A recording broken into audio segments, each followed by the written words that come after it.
Bueno, un cordial saludo para todos los asistentes a este Congreso Latinoamericano de Fertilizantes y Nutrición de Cultivos. Mi nombre es Adalberto Rodríguez. Yo soy ingeniero agrónomo y pues me he desempeñado en el área profesional en la investigación de especies de pasifloras, especialmente lo que es gulupa, granadilla y maracuyá aquí en Colombia. Soy del departamento del Huila y actualmente laboro en una empresa en el área de exportación en la zona de Santander. La charla que yo les quiero compartir, agradeciendo primero la invitación del equipo técnico de Eurofer, esta charla está enfocada a las prácticas de cultivo que son tendientes a optimizar la nutrición en especies de pasiflora. En este caso vamos a hablar especialmente de gulupa, Pasiflora edulis, variedad edulis sims. Bueno, la charla realmente se enfoca en poder tener en cuenta ciertas prácticas de cultivo, más que de pronto hablar de curvas de extracción de nutrientes o enfocarnos mucho a la nutrición puntualmente. Se trata de cómo todas las prácticas que se hacen dentro de la producción, en este caso de gulupa, pues nos deben llevar a ser muy eficiente, a optimizar mucho la fertilización, la nutrición mineral en las especies de pasifloras, especialmente gulupa. Entonces, en este caso yo les quiero compartir generalidades de lo que es la especie, entendiendo que pues este congreso es latinoamericano y habrán muchas personas de otros países que no tienen mucha relación, mucha familiaridad con la gulupa. En este caso, entonces, países como Perú, como Ecuador, Centroamérica, sé que han tenido el interés, hemos tenido algún contacto con ellos, de establecer este tipo de cultivos también. Entonces, aquí vamos a hablar un poco de generalidades de la especie para que también la conozcan, lo que es la ecofisiología y la nutrición en gulupa, las condiciones de suelo para el cultivo, hablamos un poco de lo que es material vegetal de siembra, el caso de los materiales que se siembran comunes de gulupa, pero también está la técnica de la injertación, te vamos a hablar un poco sobre ellas, sobre las podas del cultivo, el control de arbences o malezas, como también se conoce en algunos lugares, el mantenimiento de la infraestructura, en este caso de las cubiertas, porque eso es un proyecto de agricultura protegida, vamos a revisar un poco ese tema. Lo que son niveles tecnológicos, como digamos en la medida que ha pasado el tiempo se han ido ajustando las tecnologías para la producción de la gulupa y consideraciones finales. Entonces, bueno, dándole la bienvenida, vamos entonces a abarcar este contenido de la presentación. Bueno, a nivel de la clasificación taxonómica, entonces tenemos que la gulupa, como ustedes observan la imagen ahí, es ese tipo en el mundo les conocen como las maracuyás, especialmente los brasileros, maracuyá púrpura, o conocida también como passion fruit, frutas de la pasión. Pero en términos generales, esta pertenece al orden Violales de la familia Passifloraceae. Dentro de las pasifloras tenemos más de 560 especies reportadas hasta el momento y gulupa viene siendo una de las más importantes por la demanda internacional en el mercado. Es la fruta que más se transa, la fruta que más se comercializa. Esto pues, pertenece al género Passiflora, al subgénero Passiflora, a la serie Incarnate, especie Passiflora edulis, forma Passiflora edulis, forma edulis, y su nombre científico es Passiflora edulis, forma edulis sims. Fue clasificada en 1818 por este taxónomo, el señor Sims, de ahí viene su nombre también. Bueno, en cuanto al área y rendimiento, ¿sí? Estamos hablando del área de rendimiento en Colombia, siendo el principal productor a nivel mundial, pero también tenemos otros participantes en este cultivo en países como Asia, como África y en Oceanía. Pero hablando puntualmente de Colombia, entonces actualmente se cuenta, bueno, para el año 2019, que son las cifras más cercanas que nos muestra Agronet, en el año 22, para el año 2019 se tenía un promedio de 2.000 hectáreas, más o menos 2.050 hectáreas establecidas de gulupa, y vemos cómo esa tendencia creciente viene desde el año 2015. Antes de este año, entre el 2007 y 2015, el cultivo estaba en un proceso de adaptación tecnológica. Los primeros cultivos, como vamos a ver algunos modelos tecnológicos más adelante, iniciaron con el semitecho, iniciaron sin semitecho, iniciaron a campo abierto, a plena exposición, y esto generó una gran proliferación de plagas y enfermedades tipo bacterias, tipo hongos en los cultivos, que en su momento digamos que afectaron la producción. Muchas de estas plantaciones murieron por fenómenos como el fusarium, la antragnosis, la alternaria, la roña, hongos y bacterias que afectaron mucho el cultivo, y entonces en ese momento digamos que el crecimiento no fue superior a las 600 hectáreas en el país. Pero a partir del 2015, cuando se empezaron a implementar otras tecnologías, vemos cómo viene repuntando fuertemente y pasando de esas 600 hectáreas aproximadamente a más de 2.000. Entonces se crecieron en más de 1.400 hectáreas anuales durante 5 años aproximadamente. Actualmente consideramos que hay muchas más áreas, podemos estar hablando casi de las 2.500 hectáreas sembradas. Hay una migración muy grande hacia la siembra de gulupa porque el mercado sigue siendo muy atractivo. Hay una alta demanda, especialmente de países como de países de Europa y de Asia.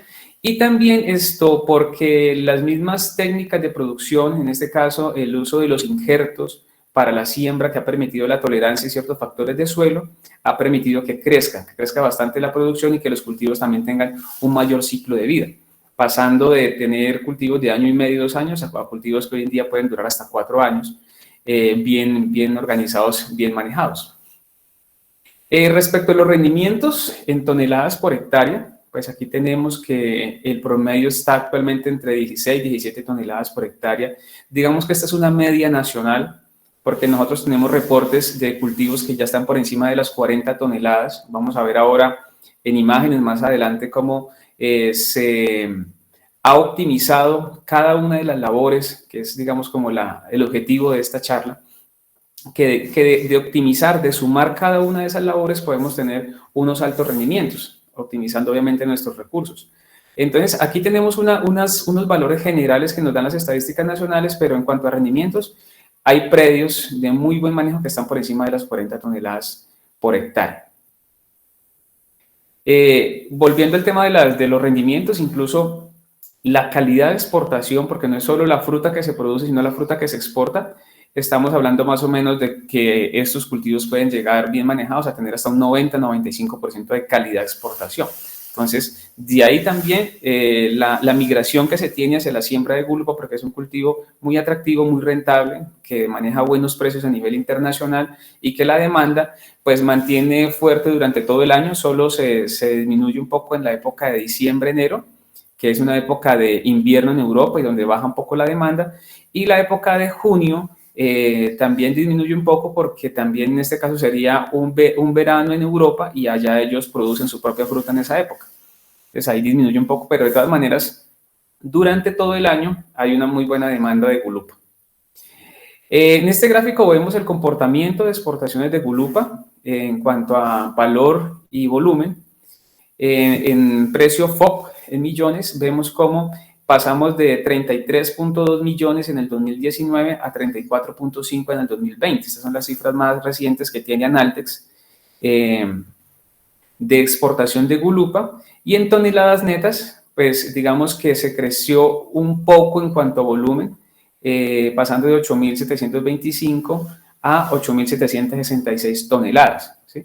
Entonces aquí tenemos una fruta, en este caso gulupa, que después del aguacate, del banano y como muy a la par de la uchuva, son las frutas de mayor exportación que tiene Colombia, especialmente hacia esos mercados de Europa. Bueno, y hablando de los mercados, entonces aquí tenemos los principales países para la exportación de gulupa colombiana, ¿sí? Esos también son los reportes más recientes de Analtex. Entonces tenemos que especialmente la fruta ingresa en el 2019 y 20, tenemos un envío especialmente a Países Bajos, ¿sí? Con una participación del 80%, el 80% de la gulupa especialmente va para estos mercados, y luego vienen otros países como Bélgica, Reino Unido, Italia, Canadá, Francia, Alemania, España, Suiza, Rusia y algunos otros países como este caso Brasil, que también en algunas temporadas se envía fruta hacia este país.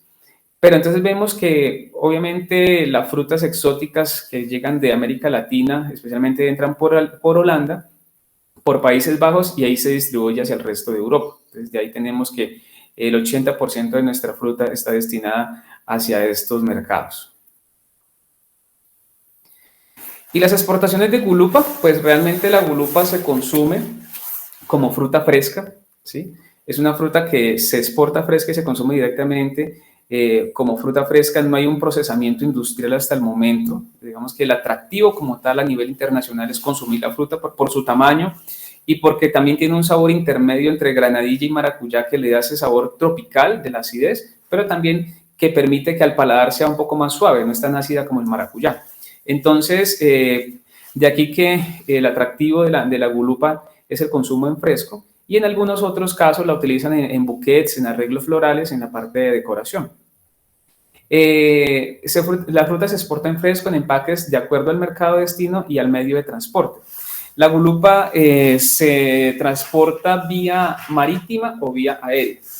Cuando es vía marítima, pues digamos que hay un mayor rigor desde el campo, incluso con los grados de madurez de cosecha, porque debe ser cosechada en unos tonos de madurez, digamos, intermedios, que hablamos de tonos 2, 3, que es una fruta pintona, de tal manera que su proceso de madurez termine durante el transporte, que vía marítima puede durar hasta 25 o 30 días para luego ya llegar al mercado final. Digamos que en barco más o menos dura 18 días de puerto a puerto, pero luego hay una distribución interna en el país de destino y puede durar hasta 25 o 30 días hasta que esa fruta sale desde el campo y está en la mesa, digamos, de un cliente europeo.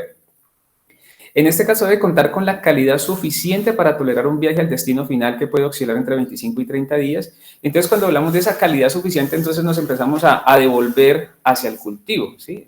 Yo le digo muchas veces a los agricultores que esto es como una ingeniería inversa. Es ver el mercado, qué demanda, qué calidad debe llegar al mercado y cómo me devuelvo a hacer esa calidad a cada una de las fincas, digamos, en este caso que nosotros asesoramos.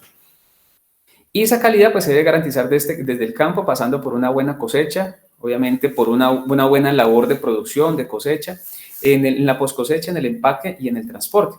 Entonces, de esta manera aquí empezamos a entrar en el tema de manejo de campo, en lo que es la importancia desde la preparación de los terrenos, la infraestructura, el manejo agronómico, la nutrición mineral y todo lo que son manejo fitosanitario también. Entonces, vamos a ir entrando poco a poco en lo que es la parte de manejo agronómico. En este caso, ya hablamos y digamos que yo he tratado de enfocar un poco que el rendimiento, la sanidad, la calidad del cultivo, la rentabilidad y bueno, todo lo que uno espera como bondades de un proyecto productivo cuando cada uno de los agricultores, de los empresarios se sumerge en este tema de la agricultura, se dedica a hacer producción agrícola, pues debe estar enmarcado o tener en cuenta estos tres pilares. El tema de los recursos genéticos, que son las semillas, que deben ser semillas provenientes de cultivos de muy buena calidad. Ojalá, y es una de las cosas que hay que promover, es que se tengan plantas madres, que los viveristas tengan plantas madres, que tengan buenos recursos genéticos para poder obtener unas muy buenas semillas y hacer un buen protocolo de propagación. Entonces, que esos materiales tengan también desde la genética una buena capacidad de rendimiento, un buen potencial genético, que tenga factores de tolerancia a estrés, que tenga buenos grados Brix, una muy buena acidez, sólidos solubles totales, que sean frutos de buen color y bueno, todas las características, que sean plantas vigorosas, que sean materiales que vengan no susceptibles a patógenos, ¿sí? No susceptibles a temas de heladas, a temas de cambio climático. Entonces, en este caso, en el tema de recursos genéticos, hay un trabajo muy importante que se ha desarrollado, pero hay mucho también por hacer en esta parte y pues quiero dejarlo en contexto también en este congreso. En el tema de las condiciones edafoclimáticas óptimas, entonces se debe garantizar que esa planta que yo tengo de muy buena calidad, pues la lleve a una condición de suelo y de clima apta también para ella, que no quede sobre marginales donde ella de pronto vaya a tener que sufrir problemas de heladas, problemas de temperaturas altas, problemas de radiación, que vayan a limitar su capacidad, su potencial productivo y también la calidad de la fruta. En este caso hay que tener en cuenta la textura del suelo, los drenajes, la profundidad, la fertilidad, el contenido de materia orgánica, ¿sí? La condición de clima en cuanto a temperatura, humedad relativa, la precipitación, radiación y también temas de los vientos. Y ya entrándonos en la parte de manejo agronómico, pues entonces aquí es muy importante partir de una muy buena caracterización de suelo y clima y empezar a hacer una muy buena preparación de los suelos, ¿sí? Hacer un buen sistema de tutorado, hacer una muy buena siembra, labores de podas, riego, nutrición, manejo de arbences, manejo integrado de plagas y enfermedades y el tema de cosecha y post cosecha. Entonces, digamos que cuando encerramos toda esta información acá en este triángulo, es lo que nos permite a nosotros ser altamente productivos, tener buen rendimiento y lo que ya hablábamos anteriormente, que es lo deseable de una actividad agrícola.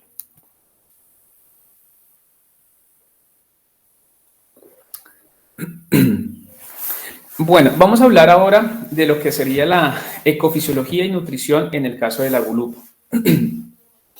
Lo que nosotros queremos lograr como asesores técnicos y que queremos que nuestros agricultores logren también, todo, digamos, va tendiente a maximizar la producción y a ser muy eficientes con el uso de cada uno de los recursos. Y para eso es muy importante conocer la morfología y la fenología de la planta, ¿sí? Así como su respuesta a las condiciones ambientales, y esto es lo que se conoce como ecofisiología, la respuesta de la planta a los factores ambientales que les pueden generar diversos tipos de estrés, ¿sí? Estrés que la planta muchas veces necesita para florecer o algún estrés que muchas veces limita su desarrollo, ¿sí? En este caso vemos una imagen acá de lo que son la morfología de una planta que tiene en cada nudo, se forma una yema axilar productiva, una hoja y un zarcillo. Digamos que esa es la condición general de una planta de gulupa. Y estas plantas tienen una característica y es que las ramas, hay un eje primario y de las ramas secundarias son altamente productivas, a diferencia de maracuyá y granadilla, que las ramas secundarias no cargan, no producen botones florales, en el caso de la gulupa sí. Entonces vamos a ver ahora cómo eso ha favorecido también el ajuste tecnológico para obtener unos muy buenos rendimientos, pero que también son determinantes a la hora de poder generar muy buena calidad, porque estas plantas pueden generar también una sobreproducción o una abundante producción que en algunos casos puede competir incluso por la misma calidad de la fruta, en los tamaños y en la coloración de la fruta, puede verse afectada si nosotros no hacemos una muy buena regulación de esa producción. Entonces, para esa máxima producción, como ustedes lo pueden observar acá, tenemos que primero se debe dar una diferenciación floral, ¿sí? Nosotros no nos conviene solo tener ramas vegetativas, sino que haya una diferenciación, y es cuántos número de yemas con frutos yo obtengo de una planta, de una rama. El tema de la dormancia también es importante tenerlo en cuenta porque no todas las yemas se activan dentro de una planta. Hay unas yemas que se quedan latentes y otras que se activan, entonces tenemos que tener una muy buena regulación y en eso la nutrición, el agua, el clima juegan un papel muy importante para tener un número de yemas que sí brotan y que con base en eso yo voy haciendo mi cálculo de producción. También el tema de la fertilidad de los brotes, número de brotes que florecen, ¿sí? Hay algunos brotes que en este caso, como ustedes observan acá, algunas flores como tal abortan, ¿sí? Entonces necesitamos tener un mínimo número de flores que aborten, ojalá tendiente a cero, pero eso está muy relacionado con el manejo que yo le haga y con la condición de clima, especialmente aquí con los aportes nutricionales. Podemos observar aquí hay algunas flores que están de color amarillo, unos botones florales, ¿sí? Que muchas veces hay que saber monitorear si es un problema fitosanitario, porque ahí puede estar afectando una botritis o un tipo de mosca, pero en la mayoría de las condiciones es un problema de deficiencia de elementos como el calcio, como el boro y el fósforo. En los primeros estados de desarrollo de la flor se demandan en gran cantidad y si no están disponibles para la planta, entonces podemos tener un problema aquí de una menor cantidad de brotes que florecen, ¿sí? Y también un número de flores que llegan a ser fruto, ¿sí? Entonces acá tenemos flores que ya han cuajado y llegan a ser fruto como tenemos acá, y esta gran cantidad de producción en cuanto al número también está relacionada al peso. Si tenemos una buena cantidad de frutos y un buen peso del fruto, pues aquí tendremos un muy buen rendimiento. Entonces, digamos que es la relación que tenemos acá entre pasar de una yema floral que se debe desdiferenciar a convertirse en un fruto maduro de muy buena calidad, y luego eso pues ya está relacionado en la rentabilidad a las ventas, al porcentaje de exportación que yo voy a obtener, que lo ideal sea por encima del 85-90%, y a tener un muy buen precio en el mercado. Y les decía que el precio también está regulado con las demandas de Europa especialmente, donde el mejor precio para la gulupa está en los meses de marzo, abril y mayo, o sea, especialmente este mes hasta antes de junio, y el siguiente pico bueno de precio está en los meses de septiembre, octubre y noviembre. Entonces, tanto las siembras como los manejos de poda, de labores de cultivo deben estar muy encaminadas a tratar de sacar la mayor cantidad de frutas en esos tiempos y evitar los picos bajos que son los de diciembre, enero y los de junio. Entonces aquí pues logramos esa máxima producción, vamos a una rentabilidad, que es la máxima productividad a un menor costo posible con los mínimos impactos sobre los recursos. Entonces, esa máxima producción, bueno, en algún momento hicimos este ejercicio de poder entender un poco lo que es el cultivo de la gulupa, porque la gulupa, ustedes ven acá la coloración roja, es el eje principal, el tallo principal cuando se deja un solo tallo que crece hasta acá, hasta la cuerda, y luego aquí se bifurca, ¿sí? Se abren las ramas secundarias, pero de este eje principal salen unas ramas secundarias del mismo eje antes de llegar a la cuerda, que es lo que se le conoce como el tubo. Entonces yo acá hice una simulación de lo que es como meter un tubo dentro de la planta y ver cómo me queda dentro de ese tubo toda esta producción. Y esto que se ve acá, en esta sombrita, son las ramas, ¿sí? Entonces acá, más o menos uno en esa producción del tubo o de cortina tubular, tendría más o menos de 13 a 14 ramas, ¿sí? Que multiplicadas por la distancia que hay entre cada uno de los nudos me da más o menos 18,2 metros lineales de cultivo. Digamos, al sumar esta rama con la siguiente, me da más o menos 18,2 metros lineales de ramas. Estas 18,2 metros de ramas dividido por 0,12, que es la distancia que hay entre cada entrenudo. Entonces, para saber más o menos cuántas frutas obtengo acá, me está dando acá que son 151,6 nudos, y como cada nudo me produce un botón, aquí tendría más o menos 151,6 frutos. Más o menos se calcula que una planta en esa cortina tubular está dando 150 frutas, pero esos valores incluso se han superado en algunos casos.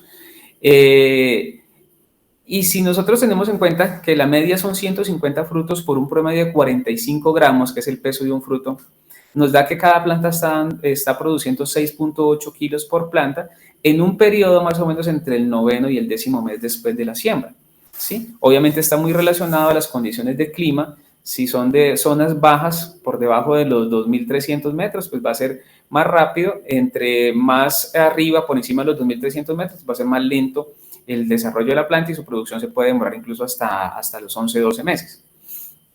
Entonces, si tenemos estos 6,8 kilogramos por planta, por 2.000 plantas que en promedio se tienen sembradas a 2,5 por 2 metros, entonces aquí tenemos una producción en el primer año de 13,6 toneladas por hectárea, ¿sí? Entonces, aquí es un cálculo, digamos, matemático, un ejercicio que se hace de producción y que cada uno lo puede hacer, digamos, en la parcela como asistente técnico para poder hacer una proyección de cosecha, hacer un conteo de algunas plantas y con eso sabe más o menos cuál sería esa producción estimada en el primer año para este cultivo. Entonces, consideramos que esas 13,6 toneladas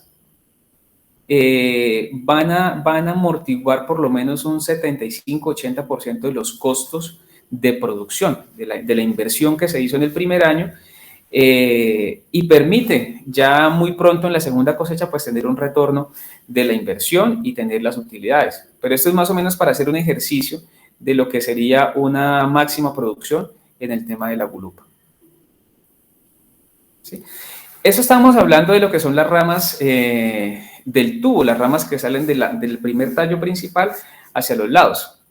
En el siguiente ejercicio, que era el tubo principal, todas estas ramas que estaban acá descolgando se removieron, todas estas que son ramas acá se removieron, y ahora vamos a hablar de lo que es la cortina tubular, la cortina como tal de producción. Entonces aquí tenemos el tallo principal, aquí están los tallos secundarios, sobre esos tallos secundarios caen unas cortinas. Sí, esto que se ve acá en sombra son cortinas que más o menos tienen 1,8 metros de largo, porque este tallo como tal hasta la altura del alambre son más o menos 2,10 metros, pero se despuntan a 30 centímetros. Entonces aquí tenemos 1,8 más los 30, pues nos da los 2,10 que hay de aquí desde la base hasta la parte alta del alambre.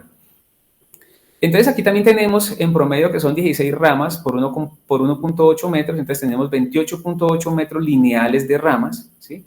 Que al dividirla por 0,12, que son la distancia que hay entre los nudos para tener la cantidad de nudos, y en cada nudo sale un fruto, entonces tendríamos 240 frutos en promedio. Lo mismo, estos 240 frutos por 45 gramos nos da 10,8 kilogramos por planta en la primer cosecha o en la segunda cosecha después de la que se le sacó a la cortina tubular, ¿sí? Entonces, aquí, esta segunda cosecha la obtengo más o menos entre los 13 y 15 meses. Me está dando 10,8 kilogramos por 2.000 plantas. Tendremos una producción de 21,6 toneladas por hectárea en la segunda cosecha, ¿sí?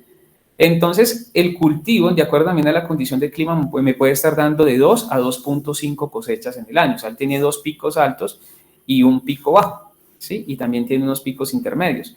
Pero más o menos estamos hablando de que un cultivo, si se maneja con muy buena labor de poda y bueno, todo lo que vamos a hablar más adelante, puede estar dando de 2 a 2,5 cosechas al año. O sea que si hablamos de 2 cosechas, y multiplicamos estas 21,6 toneladas, estaríamos hablando de 42 o 43,2 toneladas por hectárea año, que es lo que les comentaba inicialmente, que se han tenido como reportes de producción de la gulupa. Estamos hablando de un cultivo que es altamente productivo, siempre y cuando obviamente tengamos un muy buen manejo agronómico de él. Y para esto pues tenemos que tener en cuenta todos los factores ecofisiológicos, porque esto permite propender a brindar un estado adecuado a la planta para optimizar su uso, el uso de la energía y transformarla en biomasa. Lo que queremos es que toda esta energía solar, ¿sí? Toda esta agua que la planta está tomando sumada a las sales minerales que vienen en ellas, ¿sí?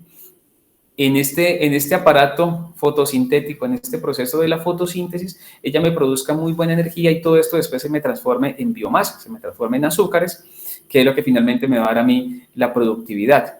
Entonces, ¿qué debo garantizar que la planta tenga? Perdón. La planta debe tener un muy buen estado hídrico, ¿sí? La planta debe tener una muy buena apertura estomática para hacer el intercambio gaseoso. Debe tener una muy buena capacidad de fijación de CO2, salida de oxígeno y evitar la pérdida de agua. Debe tener una carboxilación, o sea, la síntesis como tal de los fotoasimilados, la producción de azúcares, la producción de biomasa. La planta debe tener condiciones para tener un buen crecimiento y desarrollo y pues obviamente todo esto me va a llevar a un buen rendimiento del cultivo. Vamos a ver algunos de estos factores ecofisiológicos que intervienen como tal en el cultivo de la gulupa. Entonces, el medio ambiente tiene un efecto marcado en la expresión del genotipo. En este caso, la interacción genotipo por ambiente pues me permite también hacer labores y ajustes para darle condiciones adecuadas a la planta. Partimos de una especie que, como ustedes ven en la figura izquierda, es, digamos, de sotobosque, de crecimiento libre, se encuentra en las montañas andinas, en Colombia, en Perú, en Ecuador, en Brasil. Pero también a nivel de cultivo, mira, incluso en estas mismas zonas de montaña, cómo se han hecho todas las modificaciones para garantizar a la planta un muy buen desempeño. Entonces, se parte de una condición natural a una condición ya de cultivo. Naturalmente, pues se ha encontrado hasta los 1.300 en adelante, 1.300 metros, y se considera que es una especie que ha venido siendo trabajada ya más o menos hace unos 20 años en Colombia. Primeros cultivos que se iniciaron fue en la zona de Jardín, Antioquia, y de ahí pues esta tecnología se ha venido difundiendo por todo el país. Entonces, la ecofisiología y su efecto en la gulupa. Se ha encontrado como cultivo en regiones en rangos desde los 1.400 a 2.200 metros sobre el nivel del mar. La altitud es el factor más afectado por la condición de desarrollo del cultivo. Se reduce más o menos 0,6 grados centígrados por cada 100 metros de elevación. En algunas zonas, cuando la radiación es muy fuerte, se generan esos problemas de golpe de sol. De lamparón también les llaman, y después de eso empieza a haber un deterioro como tal de la fruta. En este caso también, los rangos superiores de altitud disminuyen la tasa de crecimiento, hay un aumento en la radiación ultravioleta, hay mayor golpe de sol, hay una reducción en la presión parcial de gases, menor concentración de CO2, hay un retraso en la cosecha, lo que mirábamos anteriormente. La cosecha puede empezar desde los 12, incluso hasta los 18 meses en altitudes mayores. El fruto también reduce su tamaño y hay un mayor ciclo de vida. El cultivo podría durar hasta 8 años. Bueno, esas son las experiencias que se han tenido. Cuando el rango es inferior, cuando hablamos de climas un poco más cálidos o de temperaturas más bajas generadas por la altitud, se acelera la actividad fisiológica de la planta, el ciclo de vida del cultivo estaría más o menos de 5 a 6 años. Debajo de los 800 metros incluso duraría 3 o 4 años. Hay una mayor presión de insectos, especialmente chupadores como los trips, los áfidos, los ácaros. Bueno, entonces en este caso la altitud juega un papel muy importante en el establecimiento de los cultivos de gulupa. Temperatura. Entonces, el rango óptimo para su crecimiento y desarrollo son de 15 a 20 grados. Cuando hay temperaturas muy bajas, se generan esos problemas de heladas y generan daños en los brotes, en los meristemas, en las partes más tiernas. La polinización también se favorece cuando estamos entre los 25 y 30 grados. Hay presencia y eficiencia en el vuelo de los polinizadores. La gulupa, como lo miramos, no es tolerante a factores de heladas. A menos 2 grados ya inhibe el crecimiento y genera quemazón de terminales. Y en regiones frías se recomienda la siembra en laderas espaciadas para una buena circulación del viento. Se ha determinado también que por las temperaturas, los cambios bruscos de temperatura, puede haber un cuarteamiento de los frutos. Y también cuando esas temperaturas no favorecen la presencia de los polinizadores, los frutos terminan formándose lo que es la cubierta, la cáscara, pero internamente no hay semillas. Son frutos que terminan después abortando, terminan cayendo. Entonces, en este caso hay que trabajar muy bien el tema de temperatura. Aquí podemos ver un caso de una zona de cultivo en el departamento de Santander donde hay mucho ablandamiento de fruta. Ustedes pueden ver acá cómo la fruta ha presentado una deshidratación y es generada en gran manera por la baja temperatura que hay en la zona, por la baja humedad relativa que hay en la zona, o sea, poca agua en el ambiente y la alta temperatura. Entonces eso hace que el ambiente le robe agua a la planta y la fruta se deshidrate. Y también cuando hay un riego inadecuado y cuando hay deficiencias nutricionales, especialmente de calcio y potasio. Entonces, este tipo de afectaciones se ha mejorado mucho con adiciones de calcio y de potasio a nivel foliar y a nivel de suelo, aumentando la hidratación del cultivo y también favoreciendo la circulación de aire, en este caso el levantamiento de cortinas y evitando también que los plásticos, que las cubiertas plásticas queden tan cerca de la planta. Si ustedes observan, las frutas que están en la parte alta son las que presentan la mayor deshidratación porque están afectadas aquí por la cubierta plástica, mientras que las que están en la parte baja pues presentan un buen desarrollo, al menos no se les ve esa deshidratación aparente como está en la imagen.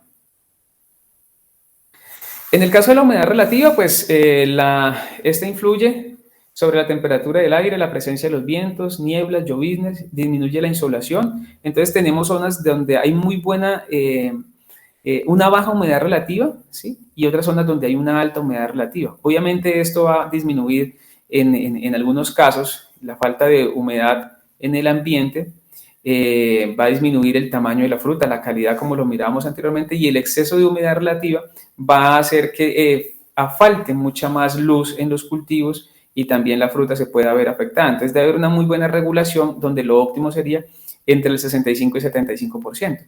Pero también a esto pues se le debe sumar que uno debe hacer un muy buen espaciamiento, unas muy buenas distancias, en zonas donde tenemos buena luminosidad, no hay tanto problema de humedad, se pueden aumentar las distancias de siembra, y donde tenemos problemas de baja humedad relativa, pues en este caso habría que también hacer un ajuste de las distancias de siembra porque podríamos afectar el desarrollo del cultivo. En el caso de la luz es importante para el tema de la gulupa, se requieren de 10 a 11 horas diarias de luz, por debajo de las 8 horas se inhibe también la floración, entonces es importante manejar este tema de clima porque muchas veces hacemos recomendaciones de productos o de aplicaciones cuando la solución especialmente puede estar en generar una mayor aireación, permitir que la luz entre y facilite la formación de botones florales, emisión de cortinas, emisión de flores, apertura de flores y el cuajamiento como tal. En este caso, pues todo va a determinar también la distancia de siembra, lo cual nosotros hayamos establecido el cultivo, y labores como las podas para poder hacer que esta luz, en cuanto a duración, intensidad y calidad, la podamos aprovechar al máximo. Entonces lo vemos acá. Aquí tenemos una imagen en el municipio de Sucre, Santander, a 2.650 metros, que es un marginal ya alto para la gulupa, ¿sí? Es una zona de alta nubosidad. Entonces, en esta zona se han hecho invernaderos, ¿sí? Directamente invernaderos porque también es una zona de mucha lluvia, y vemos cómo el desempeño de las plantas es muy bueno. Son plantas que en este caso tienen apenas 2 meses de siembra y se han desarrollado muy bien, su sanidad y su calidad muy bien. Y este tipo de infraestructura favorece mucho la entrada de luz para el cultivo, limita la entrada de humedad, de agua, para evitar problemas de hongos y bacterias, y en este caso es una infraestructura, o digamos una tecnología para esta zona de producción. Y tenemos acá a la derecha En el municipio de Concepción Santander, a una altitud de 2.250 metros, con una humedad relativa del 40%, porque está sobre la influencia del cañón del Chicamocha, una zona cálida. Entonces esta parte también genera una alta radiación y una baja humedad relativa, sumado a que en ciertas épocas del año, como lo que es el mes de diciembre, enero y febrero, las temperaturas son muy altas. Entonces la gente ha tenido que acudir a establecer, en este caso, mallas polisombras para proteger la planta de la alta radiación, y a tener que instalar nebulizadores para bajar temperatura y aumentar la humedad relativa. ¿Sí? De lo contrario, esas plantas terminan colapsando, terminan deshidratándose, y toda la producción que tienen, que lo hemos visto en algunos cultivos, se aborta. Todos estos botones florales, incluso la fruta ya en formación, se deshidrata, como lo vimos en la imagen anterior. Entonces, en este caso, miremos cómo el clima juega un papel tan importante en la gulupa, y que nosotros, desde la misma planificación del proyecto, pues podemos evitar que tengamos esos inconvenientes en el camino. Bueno, entonces aquí también tenemos el tema de la densidad de siembra, y eso lo vamos a revisar acá más adelante. Los criterios para definir la densidad de siembra de plantación. Entonces, dentro de los factores ecofisiológicos, se puede manejar una alta densidad, o sea, un gran número de plantas, cuando la humedad relativa es de media a baja, o sea, entre 50 y 60%, cuando tenemos temperaturas superiores a los 20 o 23 grados, una buena luminosidad de 10 a 11 horas luz, y buena a media fertilidad, con un buen manejo de la canopia, o sea, con un buen manejo de las podas. De esa manera podríamos tener una alta densidad de plantas, a mucho mayor número de plantas por unidad de área. Pero la baja densidad, decidimos manejar una baja densidad cuando la humedad relativa es muy alta, mayor al 60%, con temperaturas menores a 20 grados, con una luminosidad media de 8 a 10 horas de luz, y cuando hay una alta fertilidad. Entonces, cuando tenemos una muy buena fertilidad del suelo, una muy buena condición de luminosidad, una muy buena humedad relativa, pues podemos manejar una baja densidad. O sea, no hay necesidad de poner tantas plantas en la unidad de área para obtener, digamos, la misma producción. Digamos, son unos criterios generales que se manejan. En la topografía también es importante, pues si tenemos zonas de ladera, tenemos zonas planas, eso nos permite tener un mayor o menor número de plantas para hacer su manejo. Y también la condición de sanidad de la región. Por ejemplo, si hay zonas con problemas de fusarium o con problemas de virus, se maneja un mayor número de plantas, tratando de sacar una mayor cantidad de fruta en la parte inicial del cultivo, pensando que a los 2 años tendré que recambiarlo nuevamente, de pronto ya por un material tolerante a estos problemas como el fusarium y los virus. Especialmente para el fusarium, pues se manejaría el tema de los injertos, de acuerdo al nivel tecnológico y también a la disponibilidad de recursos. Entonces, esto es lo que me permite a mí tomar la decisión de cuántas plantas establecer. Y pues aquí en estos cuadros tenemos una distribución de material o distancias entre plantas de acuerdo hacia la tecnología, es en semitecho o es en invernadero. Y en precipitación, pues se considera que debe ser una zona de muy buena humedad o disponer de muy buenos reservorios para riego, porque cuando yo tengo todos esos cultivos con agricultura protegida, techados, pues digamos que el agua no la aprovecho de manera directa. Si es en semitecho, aprovecho una parte que es la que cae sobre las calles, y si es en invernadero, pues debo tener muy buenos reservorios para hacer un buen riego. Es importante la buena humedad para evitar que la flor se le deshidrate el estigma, o sea, pueda tener una muy buena polinización, y no tengamos problemas de aborto florales también.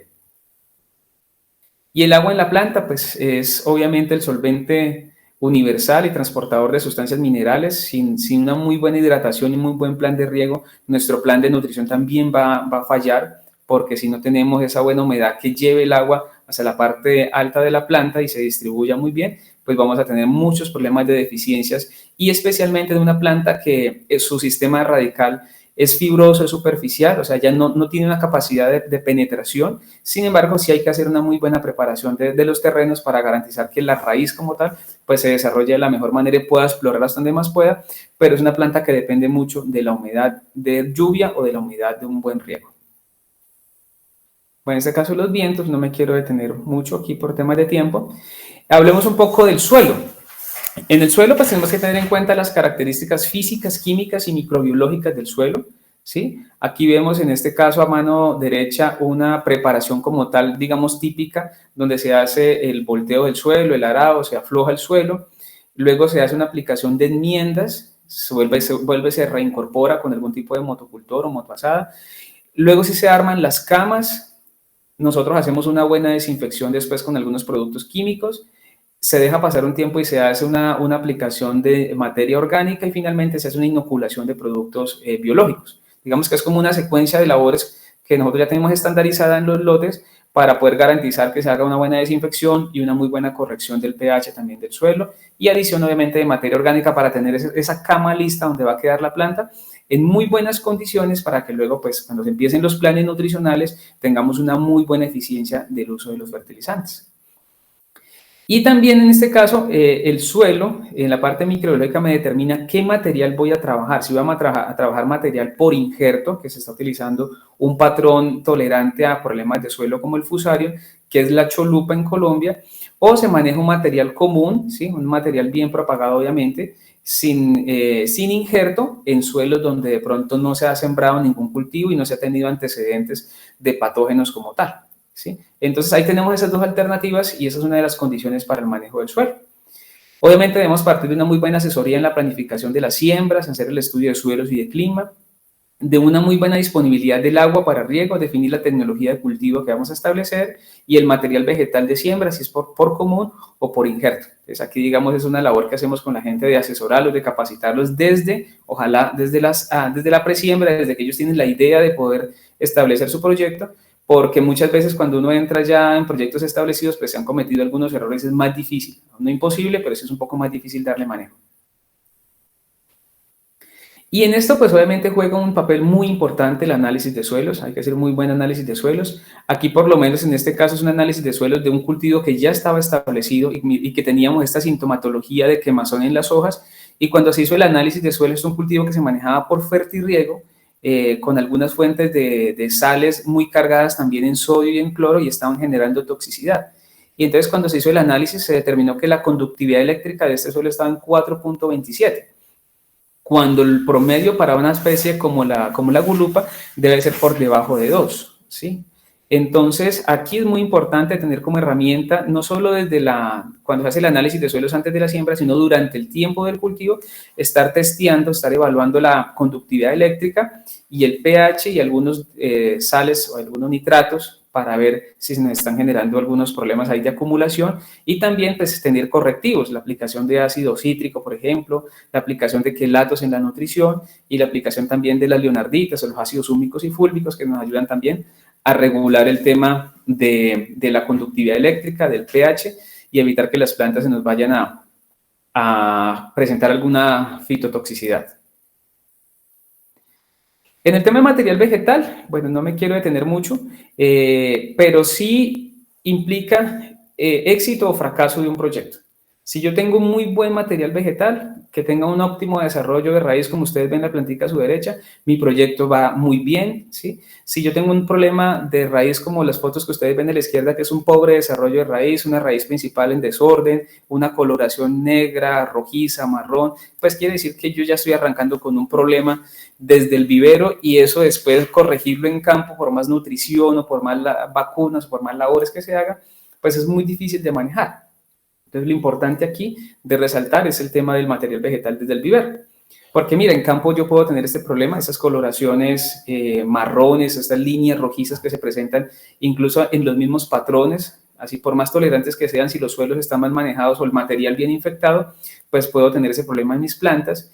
El problema de los nemátodos, ustedes lo pueden ver acá, ¿sí? Y estar evaluando, atreverse a mover el suelo, a revisar cómo va el crecimiento de la raíz es muy importante, porque yo también en la medida que sé dónde está la raíz, sé dónde va creciendo, también así me puedo suministrarle la humedad y suministrarle la nutrición, ¿sí? Donde vaya la raíz, ir buscándola para que también yo pueda decirle al agricultor, mira, la nutrición no debe enfocarla solo a la base del tallo, como muchas veces la gente aplica aquí en Corona, sino que vayan moviendo la nutrición para que la raíz también tenga el estímulo de ir buscando la comida e ir saliendo, ir creciendo más. ¿Sí? El resto ya digamos lo que son las labores de cultivo, las podas, ¿sí? Lo que hablamos para mejorar la aireación, la arquitectura como tal de la planta, los ejes de producción. ¿Sí? Entonces hay que garantizar una adecuada formación a la planta, una selección de ejes primarios, secundarios y terciarios, conducirlos y guiarlos de manera adecuada y bueno, hacer un buen uso de las herramientas de desinfección para evitar que en estos procesos de poda pues contaminemos las plantas. Y miremos cómo una muy buena poda me permite, mira, una muy buena calidad del cultivo, ¿sí? Entonces aquí se hace una poda de realce, que le llamamos, que es quitar las ramas bajeras, de quitar un poco de hojas para facilitar el ingreso de la luz y que esta fruta como tal acá también me dé una muy buena madurez uniforme, no me quede la fruta bicolor, que por un lado queda como ceniza, moradita, y por otro lado queda verde o blanca porque no le entra buena luminosidad, y entonces eso me va a dañar los porcentajes o la calidad de exportación. ¿Sí? Entonces esas podas favorecen la sanidad del cultivo, el aprovechamiento de la luz, la emisión de nuevos brotes, la eficiencia de la aplicación de agroquímicos para el control fitosanitario y también para el control, para el manejo nutricional. Yo le digo a la gente, mira, ustedes cuando no manejan bien la poda y le están aplicando y aplicando fertilizante, mira el fertilizante donde termina. O sea, termina solo formando ramas y hojas y obstruyendo incluso la energía que necesito para que la planta se desarrolle y me dé una muy buena calidad de planta. Entonces, esas son labores que yo, como siempre digo, son tendientes a optimizar el resto de los recursos, en este caso la nutrición. El control de arbences, mira como también es de importante dentro de las tecnologías, ¿sí? El manejo de las arbences. Mira acá cuando se tiene un sistema semitecho, un inadecuado manejo de las arbences, ¿sí? Donde ellas me compiten por agua, me compiten por espacio, por nutrientes, ¿sí? Entonces, ¿yo cómo hago un plan de nutrición aquí cuando no tengo una sola planta, sino que tengo millones de plantas alrededor? Pasto, quicuyo, lengua de vaca, bueno, diferentes especies que se encuentran ahí, que aunque son buenas para el suelo porque permiten regular la humedad y la temperatura del suelo, también me compiten por espacio, por nutrientes, incluso también son hospederas de plagas y enfermedades. Entonces a la gente se le ha venido motivando y nosotros también tratamos de inculcarle que tecnifiquen, y una de las formas es esto, poner los mulch o las coberturas de suelo plásticas, y de esta manera también se optimiza esa labor de mano de obra porque también en nuestra zona es muy escasa, ¿sí? Cada vez la mano de obra en el campo es más escasa, entonces hay que optimizarla. Y si yo limito, o sea, ya no tengo que utilizar el control de malezas ni el herbicida, porque el herbicida en estos frutales no se puede manejar y no es recomendado para los suelos, y tampoco el uso mecánico de la guadaña, del machete, porque muchas veces también con esas herramientas dañamos las plantas. Entonces, estas se convierten en unas muy buenas estrategias del control de malezas, del control de arbences y de ser más eficientes también en cada una de las labores. El mantenimiento de infraestructuras. Miremos acá esta imagen, cómo el agricultor ha dejado que los canales, esto que son canales del riego, de la lluvia, pues mira, están completamente llenos de barro, llenos de lama, de algas. Entonces, la luz que va a aprovechar la planta es una luz difusa, una luz de menor calidad, ¿sí? Y por eso mismo la planta pues va a tener un desarrollo menor, e incluso las mismas plantas tienden a generar unas algas, ¿sí? En las hojas, que empieza a limitar también la parte fotosintética, ¿sí? Tenemos ahí una obstrucción del aprovechamiento también de la luz, no solo por el plástico, sino porque internamente las hojas también empiezan a tomar una coloración, un polvillo verde que limita también su desarrollo, su crecimiento. Entonces, todo esto es importante, hacer una limpieza y lavado de las coberturas plásticas que permita el ingreso de la luz para el cultivo, y pues esto favorece la sanidad del cultivo y obviamente la nutrición. Y para ir finalizando, vamos aquí a ver algunos niveles tecnológicos de producción que ha sido, digamos, el paso a paso, el crecimiento en las zonas, donde se partió de un nivel tecnológico 1, que es un nivel tecnológico que se le llama productor, que es lo que él venía haciendo y lo que él podía hacer solito con sus cultivos, sin ningún acompañamiento técnico, donde alguien le dijo, la gulupa es un cultivo rentable, y él fue el sembró, pero nunca se asesoró, ¿sí? Y eso lo llevó a hacer un cultivo, en este caso, que fracasa porque las plagas, las enfermedades lo afectan demasiado. El lavado de nutrientes también, cuando es una fertilización y en esas épocas de invierno hay un arrastre de sales, de nutrientes, entonces no se aprovecha muy bien cada uno de estos recursos. Entonces son finalmente niveles tecnológicos que, así como nacieron, digamos que murieron porque desafortunadamente no se contaba con un buen acompañamiento técnico. Luego viene un nivel tecnológico 2, que es de baja inversión económica, pero ya cuenta con un acompañamiento, ¿sí? Sí, que son niveles productivos muy técnicos, donde ya, digamos, hay un buen manejo de las plantas, un buen manejo de las arbences, de las podas, de la nutrición mineral, ¿sí? Un buen distanciamiento para el aprovechamiento de la energía. Sin embargo, son cultivos que están a campo abierto. Entonces, son técnicos por el acompañamiento técnico, porque se han hecho ya algunas labores desde el punto de vista agronómico adecuadas, pero aún falta hacer un poco más de inversión, porque también aquí los rendimientos más o menos estaban entre los 3 y 4 kilos por planta, ¿sí? En la primera cosecha. Ya luego viene un nivel tecnológico 3 que es de media inversión, que es el mismo tecnológico 2, con muy buena asistencia técnica, pero en este caso es protegida en semitecho. ¿Sí? Vemos acá cómo están las coberturas plásticas protegiendo la planta del exceso de la humedad. Entonces, las plantas realmente, el agua que reciben es muy mínima, de pronto en la parte baja cuando la lluvia es muy fuerte, pero arriba las plantas mantienen muy seca y se ve mucho más sanidad. Estos son cultivos que en promedio ya producen de 6 a 8 kilos por planta, ¿sí?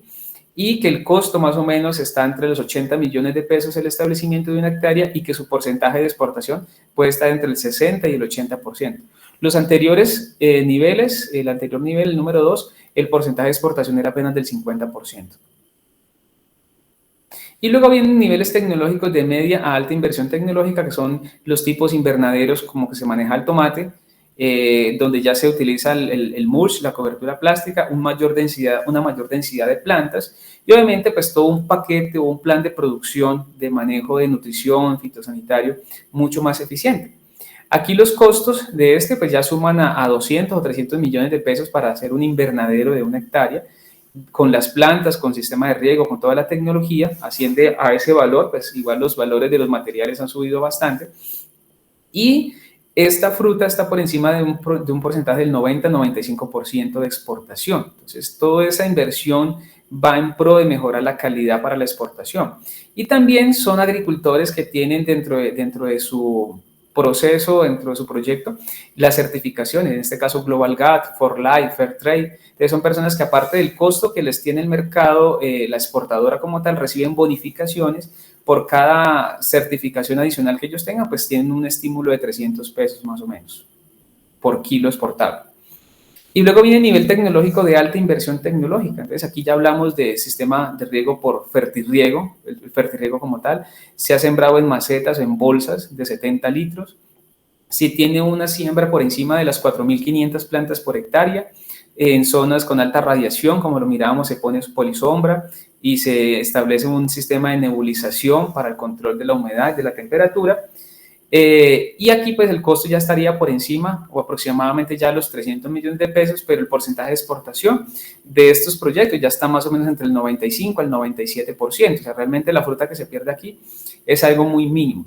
Sin embargo, digamos, aquí digamos el control de las aplicaciones son tendientes a cero porque tienen mallas antitrix, donde no entra la mosca, no entran los insectos, tampoco entran los polinizadores y esa labor se tiene que hacer manual, ¿sí? Entonces aquí hay unas labores que se disminuyen como las aplicaciones, como los pistoleos, los descapuchados, pero también se incrementan labores como la polinización. Sin embargo, el estudio económico y digamos ya las experiencias con los agricultores da que es muy rentable y sobre todo que la fruta tiende a salir súper confiable, o sea, el uso de agroquímicos es mínimo o casi con tendencia al orgánico, que es finalmente lo que está queriendo el mercado, y estas tecnologías pues van con tendencia a eso, hacia un mercado más especializado que el orgánico, porque pues cada vez se tienen menos productos agroquímicos para el manejo de estos frutales de exportación, cada vez son menos los químicos, cada vez son menos las dosis que se pueden trabajar, entonces digamos que estas tecnologías van con esa tendencia. Y ya para finalizar, agradeciéndole su atención, pues la consideración final es que la nutrición de los cultivos y la optimización de las fuentes minerales está directamente relacionada con la planificación de los proyectos productivos, el desarrollo de prácticas adecuadas de manejo y el nivel tecnológico implementado por el productor. Entonces, como les decía, yo la verdad no les hablé de fuentes minerales, no les hablé de 1 gramo de fertilizante, pero sí les hablo de esas técnicas o de esas prácticas de labores, prácticas de manejo que debemos desarrollar y que debemos como técnicos y productores y las mismas empresas promover mucho las prácticas culturales, porque después de que yo tenga una muy buena preparación de suelo, una muy buena planta, cualquier producto que yo aplique, sea para el control sanitario, para la parte nutricional, va a tener una muy buena respuesta, ¿sí? Entonces, ese es mi mensaje, agradecerles mucho su tiempo, su atención, felicitar a todos los organizadores por este congreso latinoamericano en el tema de fertilizantes, que cada vez toma más importancia por toda la situación que estamos viviendo, no solo de pospandemia, sino ahora de conflictos. pero hay oportunidades de seguir trabajando y pues para eso estamos. Aquí queda, digamos, mi contacto y estaré presto a las preguntas, a los interrogantes y pues cualquier duda adicional, pues ahí está mi correo, mi teléfono, estaré muy pendiente. Les agradezco mucho. Un abrazo para todos y tengan un resto de día muy agradable.